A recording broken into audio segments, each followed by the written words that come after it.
அது என்னன்னே தெரியல. இந்த வெயிட் லாஸ் மெயினா டயபெட்டிஸ்ல இருக்கவங்க கவலையே என்னடா ஏன் சாப்பாடு மட்டும் டேஸ்டாவே இருக்க மாட்டேங்குதுன்னு. சோ ஒரு ஹெல்த்தி அண்ட் டேஸ்டியான டயபெட்டிஸ் ஃப்ரெண்ட்லி ரெசிபி பண்ணலாமா? பச்சை பயிரை முளைக்கட்டி வச்சுக்கோங்க. கம்பை நல்லா அரைச்சி பவுடர் பண்ணிக்கலாம். ஒரு சாப்பர்ல முளைக்கட்டின பச்சை பயிறு, வெங்காயம், பச்சை மிளகாய், மிளகாத்தூள், சீரகத்தூள், உப்பெல்லாம் போட்டு சாப் பண்ணிக்கோங்க. அடுத்து 1 கப் கம்பு மாவு, 1 கப் ராகி மாவு, 1/4 கப் கோதுமை மாவு, உப்பு, தண்ணி சேர்த்து மாவு ரெடி பண்ணிடலாம். முளைக்கட்டின பயிரை ஸ்டஃப் பண்ணிட்டு நீங்க சப்பாத்தி சுட்டு எடுத்துக்கலாம். இதுக்கு சைட் டிஷ்ஷே தேவைப்படாது. உள்ள இருக்க ஸ்டஃபிங்கே செம்ம காரமா டேஸ்டா இருக்கும். அண்ட் டயபெட்டிஸ்க்கு நீங்க சப்ளிமெண்ட்ஸ் எடுக்கிறீங்கன்னா கண்டிப்பா இந்த மெகாடோன் ஆயுர்வேதிக் ட்ரிங்கை ட்ரை பண்ணி பாருங்க.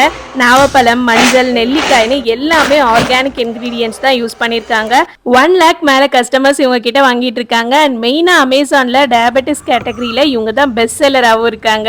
சாப்பிட்டதுக்கு அப்புறம் இதை எடுத்துக்கோங்க. அட்லீஸ்ட் 2 மந்த்ஸ் ட்ரை பண்ணீங்கனாலே உங்க சுகர் லெவல் நல்லா குறையும். உங்க பேஜ் டேக் பண்ணிருக்கேன், செக் பண்ணி பாருங்க.